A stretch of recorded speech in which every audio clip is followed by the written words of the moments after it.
So that's the conclusion of the M5. Man, I don't know how long it was, but it was a month and a half from start to finish. Not because I couldn't have gotten it done in a weekend or maybe 3-4 days, but because I wanted to work my way through and enjoy the process. So what I figured I'd do in concluding here, talk you through the methodology behind what I chose to do, what I chose not to do. And then we'll do a walk around on the car. I'll walk you through, each step and process, and then you can always refer back to the other various parts of the video series to if you're, going to detail your BMW or Porsche or whatever you got. You can go and follow along the same process with pretty much any other car on the planet. So my detailing process always starts with a decontamination process or wash, right? So I'm going to start in a wash bay or outside here, wherever you're going to wash the car. In my case, I did it at my wash bay at my house, which is a mile down the road, and I'm going to first wash the car. Now, on the M5, I skip the wheels because, and most times I'm going to skip the wheels in the decon process because I'm going to do wheels off. I'm going to take the wheels off the car and do those separately. So in the M5's case, I didn't touch the wheels, didn't touch the tires. I knew I was getting new wheels and new tires, and so I didn't have to do anything there.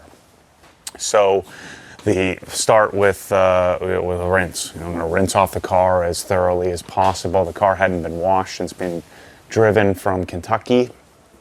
So I wash the car, rinse the car off, and then we're going to foam it with some sort of soap that is designed to strip. My Obsessed Garage Decontamination soap is what I use. So we're going to foam the car down, fill up the fill up the wash bucket with Decon soap. I think I used 160, 170 mLs of soap in a foam cannon, foam the car down, and wash it like normal. I'm less concerned about scratching because, I'm going to polish the thing. So I'm washing the car with normal 2-bucket method, single microfiber Madness Increta pad. Wash the thing down, get all the bugs and dirt and grease and grime, and hopefully strip some of whatever's on the car off of it. And that's step 1 of the decon process. Rinse the car. Step 2, you could blow dry the car in order to get maximum effectiveness of iron removers, but instead I just spray the car down with Iron X. I just make sure to atomize and mist the whole thing, let it sit for 5 minutes or so, rinse it again. That'll remove any embedded iron particles. You don't want any of that stuff dislodging, getting in your pad and scouring or scratching the whole surface. So we want to remove that. A lot of times those particles are stubborn and aren't going to come out when you're doing any kind of polishing or the next step, claying. So that's step 2, iron removal. Step 3 would be clay barring, or in my case, auto scrubbing. Even on a car that I didn't know that had 17,000 miles on it, had quite a bit of contamination, I don't find a need for any more aggressive pads. I'm just going to use the auto scrub fine. So I'm going to use the fine, agitate it using Nanoskin Glide, diluted 7:1, decontaminate the glass, every square inch of the car if we can help it, all the painted surfaces, all the plastics, all the glass, and that finishes the decon process. One of the key things next is now water is just going to kind of sit on the car. So blowing it off doesn't help all that much. And drying it, your tendency is going to want to be to spray some detail spray or something in order to create some lubrication. But we just spent all this time and effort going through this 3-step process in order to eliminate any kind of protectant. And so I don't want to use any kind of detail spray or anything on the surface. I don't want to have any additives to the paint surface. I just want to clean it. And so I just want to dry it and not add anything to it. So I dry the car, dry the surface, and I use a waffle weave towel and some other various towels in order to get the thing dry. And then I drive it over to here, which is a mile down the road, and that sends people into a bit of a panic. I understand most of you, many of you, you're going to be doing this process outside. You're going to be doing this process back and forth in your garage. And I'm advocating for do the decon on, say, a Friday, and then let it sit overnight so all the cracks and everything can dry out. So you can dry out all the surfaces and not have to worry about, you know, vibrating stuff, water loose. I used to do that all the time where I'm rushing through because I only had one car, rushing through, and no matter how much you blow off or clean out the jams, you're always going to end up with some water showing up from somewhere as you're polishing. Get that water all over your pad, and it changes the conditions of polishing. So I like to sit overnight so they can dry off. And driving it down the road is not a big deal. I get it here, maybe I got a little bit of dust, a little bit of grit. I'm going to polish the thing anyway, and I'm generally going to wipe each panel with something like CarPro Eraser or isopropyl alcohol. I'm going to wipe it down in order to prep the surface for polishing, so I can really inspect it and see what I'm up against. So then, in my case, it was many days later, but normally the next morning you'd wake up and you come out and you start doing inspecting. So I'm going to walk around the car, see what I'm up against. I've got all the protectants and everything off the car, and so now I can really see what I'm working with in the paint. And so then I start doing some test spots. So I get various pads out. In this case, I come to the conclusion that this paint is super, super hard because I'm sitting here polishing and not a whole heck of a lot is happening. So I'm trying wool, I'm trying microfiber, I'm trying Jescar correction compound. I ended up settling on getting out the solvent-based M101, which was a huge mistake because the entire facility is going to be dealing with remnants of polished dust forever. I've only ever really used M101 on sections or little spot treating. I've never done a whole car with it. It makes me want to go find some other product for doing whole cars. I love having 101, throw it on like a little microfiber cutting pad on a Nano, and you get really great cutting. You can fix little spots, little scratches, treat little spots. It's a great polish for that. But doing the whole darn car was a nightmare, just dusting everywhere. And the only advantage with solvent-based is that the polish doesn't dry out like I find 105 does. And so I don't like to have to add water if I can help it. But the polish has a good working time, wipes off relatively easy. It just makes a big dust mess everywhere. So I had to walk outside and blow out the pads after every panel. Now I made a decision, and I've seen quite a few comments of people, asking this and really, looking down on this thought process or this decision. So I have an M5 that's silver. It's got some patina, some rock, some pitting, some issues, some deeper scratches that I knew weren't going to come out. That's part of buying a used car from people who aren't paint aficionados like I am. So I had to make a decision on what to do. This is really hard paint. It doesn't correct out very easily. There's a zillion little imperfections all over the car. A lot of little straight line stuff. My guess is it's because he used it looked like brooming, those brooms that they have at the car wash. It looked like that kind of. There really wasn't any swirl marks. There weren't any spider scratches or swirling. It was more just little nicks, little straight line scratches, kind of all over the place. And some of them would come out and some of them wouldn't. And so you didn't see me doing in this that I've done on other cars, like if you watch my dad's WRX, I'm walking around with a light and I'm spot treating with a Nano or the 3-inch all over the place. But that is a pass correct. Whereas this, to spot treat, first of all, it's silver, so it's really, really hard to see.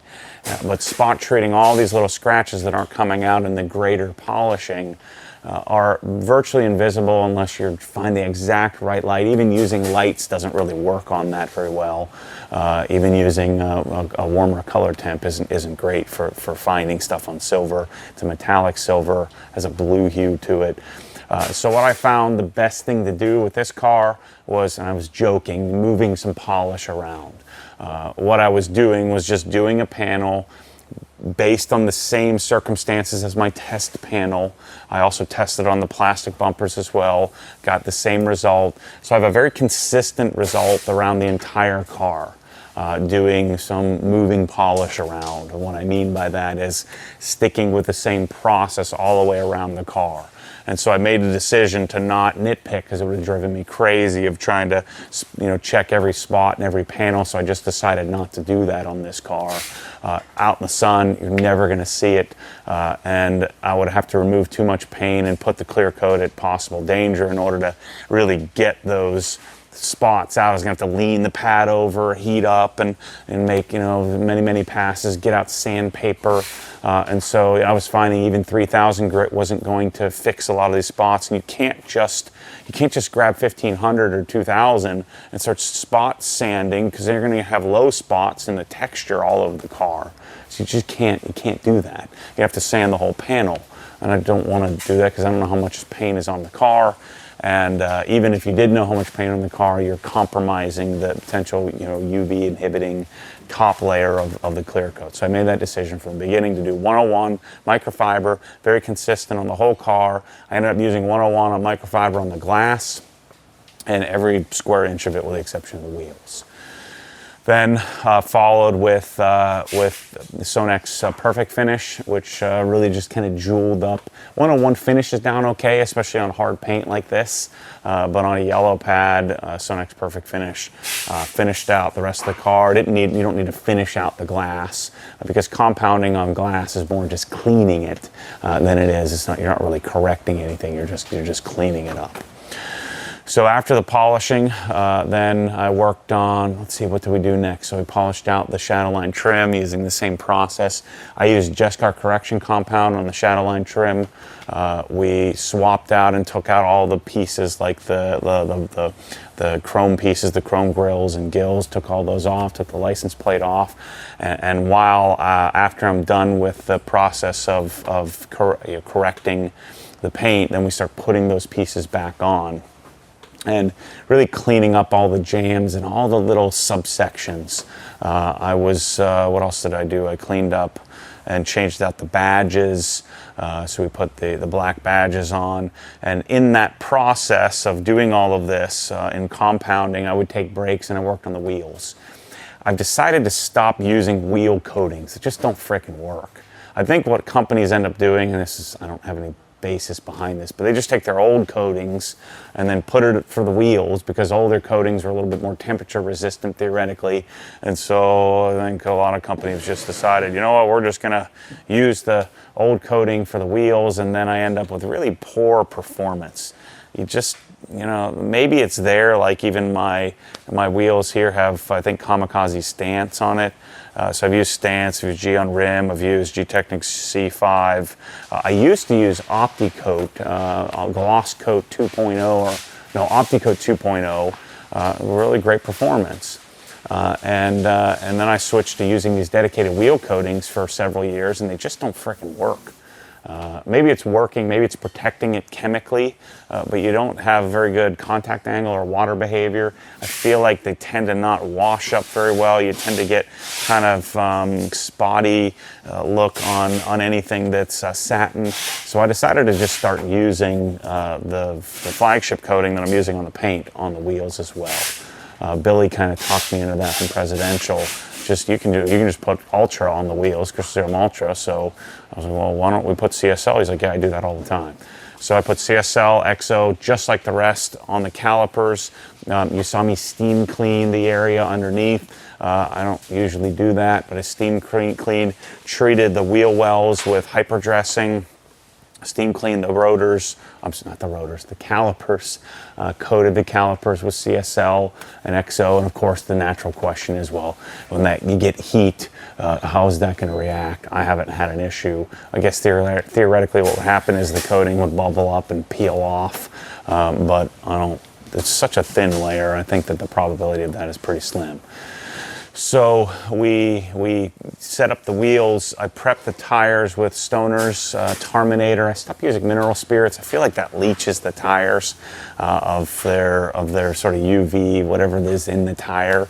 And I feel like I never get a good bond with Pearl. So I find that the kind of the slimy oil basedness of Terminator really works well with Pearl. And then I get Pearl lasting longer. So I put that on diluted 1-to-1.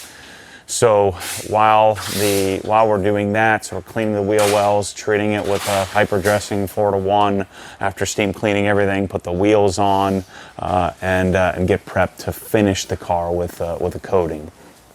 So I put spacers on, wheel lugs or wheel studs, put the lugs on, get everything set up and ready to go to drive away. So then after that, I get the wheels on. They've cured for many, many days, if not weeks. I back the car out. I just rinse wash it with Decon soap. I don't touch the surface. I don't agitate it. I pull it out and bring it back in, dry it off again. I don't want to use any drying aids. I just want to get the car dry, and I want to be careful not to scratch this surface that I've just spent so much time getting set up. So after all the scratching, or after all the drying's done and not doing any scratching, I let the car sit just like I did before so that it can dry off. I understand a lot of these steps are not practical if you don't have multiple cars and you don't have infinite time like I do to get this done. But I found that if I take my time, I have a lift, I have air conditioning, I have all these things around me that help make this a more enjoyable process. It makes it not as painful. So then we're going to prep the surface by using eraser again. Notice I'm using Carpro eraser a lot. You could use isopropyl alcohol, diluted something like 30% or maybe 50% if you want to be more aggressive. And I'm going to wipe each panel down at a time to coat. And so I'm putting CSL on frickin' everything, on all the plastic, everything except for the glass. I even put it on the top, the glass on the sunroof. I put it on the mirrors, the side mirrors. I just don't put it on the glass of the car. I don't want to have issues with wiper juddering or having any kind of distortions. So I don't put it on the glass. But I guess you technically could. It should work on that. So I'm treating all the black plastics. I stopped using trim coatings. That's why I discontinued carrying Wolf's trim coat. And I just put the CSL on the trim. So we do all of that. I let it sit for 24, in my case, probably 72 hours, just because I didn't get to it. Then I'm going to follow with EXO. So EXO V4, and I want to do 2 coats of that. You can do that back to back if you wanted to. Let it cure for an hour or so. By the time you get to the finish of the car, it took me several days to do the EXO, not because you have to, just because that's the way it worked out. You saw me do the cowl. I forgot to mention, back in the decon process, that's where I do the engine bay. Clean the engine bay with all-purpose cleaner, and then just spray down with a hyper dressing diluted 4-to-1, and then hit the high spots afterwards, just wiping down with a towel. So I had to treat the cowl, change the wiper blades, and get that set up. We also got the front windshield tinted in the process. So then the exterior of the car is done after we finish the glass. We put Clarity diluted 19-to-1 in the washer fluid area. That's from Angel Wax. We'll see how that does. And I did H2 Go. I kept calling it H2O Go. H2 Go on the windshield and the sides and the back. And I did that all the way around the car and did 2 coats of that. I removed that just using glass towels. So we'll see. I'll give you some more input on that as well to see if that replaces Wolf's or not. I'm not sure. At first glance, it seems to work. It's a lot easier to remove, but we'll see about how it does. I don't really care so much about longevity because I think most glass coatings are going to last a while as long as you're not a crazy wiper person. You're just dry wiping all the time. What I'm more concerned about is a failure. When it fails, does it just fail and get smeary, or does it just kind of gradually wear away? And that's what I always liked about Wolf's. Never had any issue with wiper movement, or it doesn't fail and become smeary. So then it was onto the interior. We did a full, you saw the color lock guys come and set me straight. I actually I wanted to see using Swiss Vax leather cleaner. You'll see that come in the store here. I think Swiss Vax will be my kind of go-to easy part of the interior package, and I'll probably end up with color lock for more advanced stuff, so more advanced care in leather and fabric care, so we'll have that. But the Sonex and the Sonex Alcantara cleaner and the Swiss Vax little system with a brush will be the way to go in the interior for my sort of simple go-to process. So we cleaned the leather using a brush. I used the Forte cleaner, which has a 4% solvent in it, so it's a little bit more aggressive leather cleaner. You saw me spray that on, circle it out, and then wipe.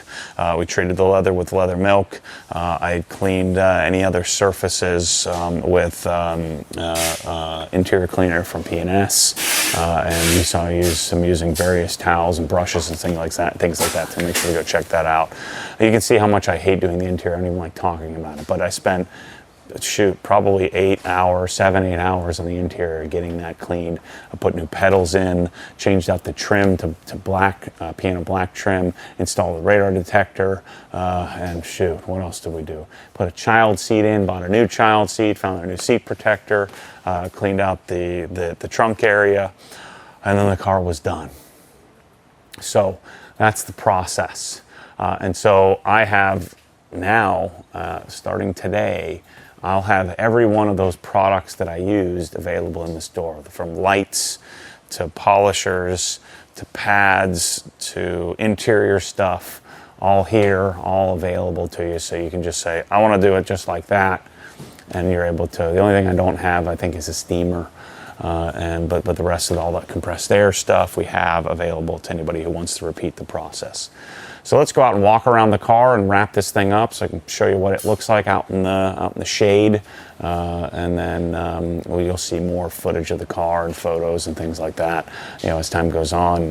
Make sure to go check out, just Google Obsessed Garage Flickr. If you're ever looking for photos of stuff, we have lots and lots of photos of things. And then of course Instagram is a good way to find updates on the cars. I still have a lot of projects to work on in the cars. I have to lower it, mess with exhaust, downpipes, tune it, do the M-Performance steering wheel, which is right above me here, intake. So there's more M5 stuff coming, and then we'll decide. We've decided that Michelle doesn't want it. It's too nice now. I should have left it alone. So it'll be the family cruiser mobile, and we'll see how long it lasts. But I don't intend to do a giveaway or anything with the car. I don't really want to do a lot of car giveaway stuff. I think I'm probably going to do more giveaways of garages where I get to go out and do installs and do the garage design and things like that. So let's go outside and walk around the car and wrap up the series. All right, I never do these walk arounds, so I probably should do this more often. It's tricky though to show the paint. I can make any car. I can make like an 85 Fiero. I can make my mom's car look super shiny on camera. So it's kind of, I just find it rather unnecessary. So I want to talk more about the car and kind of what I've noticed. Things like, there's like a scratch here, or there's a scratch down here. This is part of the deal with with a used car, and you're not getting that out. I mean, I could see it. It's all the way down to the base. And so when I made the decision to just polish out the car and not chase little tiny scratches. I mean, we're in the shade here, but if I pull in the sun, it really doesn't matter. As long as there aren't swirls and, and toweling marks, and that kind of stuff that causes the car to not shine as much and not get as much depth and clarity, as long as that's gone, then we have a sufficient polish job, if you will, on this type of car, on this silver car. So what we'll have with this is, the CSL I would expect to last, I don't know, a year and a half, something like that, maybe, a year and a half, 2 years, depending on how lazy I get on whether I want to decontaminate it or not. Issues that I could see happening is if you ended up with parking it next to a sprinkler, end up with some kind of water spotting, that could be an issue. But other than that, I mean, this should last me a year and a half or maybe 2 years. I think a lot of the claims and warranties of coatings are stupid. They're in a goofy warranty war. I don't give a crap about any of that stuff. I'm just gonna keep the car in as good a condition as possible for as long as possible, and hopefully we'll continue to be able to maintain it and make it look good for a while. So, plate frame, carbon fiber diffuser, Dynon exhaust. There's something wrong with one of the valves is vibrating, so I gotta work on that, figure that out. Switch to black wheels. Of course, I talked about steam cleaning, so we have nice clean calipers. One thing I will mention that what happens is I find that tires tend to absorb the pearl, or the pearl doesn't take for a little while. So it usually takes a few washes.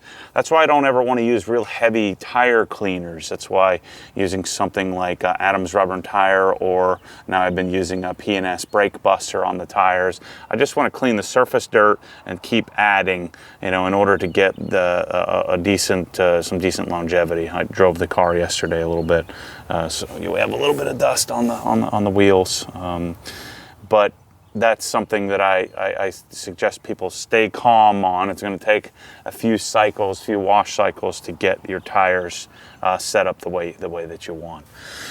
But yeah, we did the black carbon fiber mirror caps, black gills, black grills, did the different emblems. So yeah, I'm really happy with how the car came out. Of course, we got rid of the US-based orange reflectors. And I have a nice M5. I think it looks good. It's not as nice as it would have been if I would have owned it from the beginning. But it's actually kind of fun to take these cars, and I wouldn't call it restoring it, but bringing it up to a standard that I'm comfortable with, which is, a pretty, I guess, obsessed level of comfort. Spacers make it look much better. Of course, I'm going to lower the car a little bit here coming up. I don't feel the need to slam this car, but I like the black. It does look a little police car-like, but yeah, I think it looks pretty good. I don't know that I'll have this car forever, but I do like it. The issue I have with this thing is it's a little bit too comfortable. So interior looks really good. The interior really transformed. Just getting the shine off the leather and making it look like new. There's scratches all over these stupid monitors. I kind of want to pull those monitors out and get rid of them. My kids use iPads anyway. They never use those darn things. But the piano black trim was a huge change. I see here I got some residual coating on the window. This is inevitable. So from doing this, I got some coating here. I'll have to polish that off, or just grab some Jescar and get that off. The pedals look pretty sweet. So the interior, I'll need to do the what's it called? The steering wheel soon. That's a big project. And then unit NR7, I'm digging that thing. It looks pretty good. So floor mats will be here, I think today or tomorrow. And we've got ourselves an M5 that's now what I would call acceptable. I'd like to paint the caliper still, because the puke yellow or puke gold is kind of faded. So I'd like to change that. But we'll get the suspension dialed in, get it tuned. I've got high flow cats coming, which is probably a waste of time, but high flow cats to change out the downpipes and cats that are there. And we'll see about the Dynon exhaust. The Dynon exhaust is really tame, and I kind of wanted this car to be a bit more aggressive. Because you can't hear anything in the car anyway, but these things tend to drone. Can't hear anything other than drone. But yeah, that's an M5 project, man. You'll see some more little things where I do the other installs, which will be videos on their own, but I guess we didn't get to 20 episodes, but we got almost there. So anyway, thanks for watching this series. Things like figuring out what to do with this chrome and little tweaks to get this more in little project mode rather than just be in the garage for months at a time. I'm excited to go out and drive the thing. So anyway, thanks for watching the series. Corvette series coming up here soon where we'll be doing something similar. And I'm probably going to do that down at Presidential with Billy, and then we're probably going to do PPF on the car, where this car I won't be PPFing. Anyway, thanks for watching. As always, stay tuned for more crazy, more detailing series coming. Thanks again.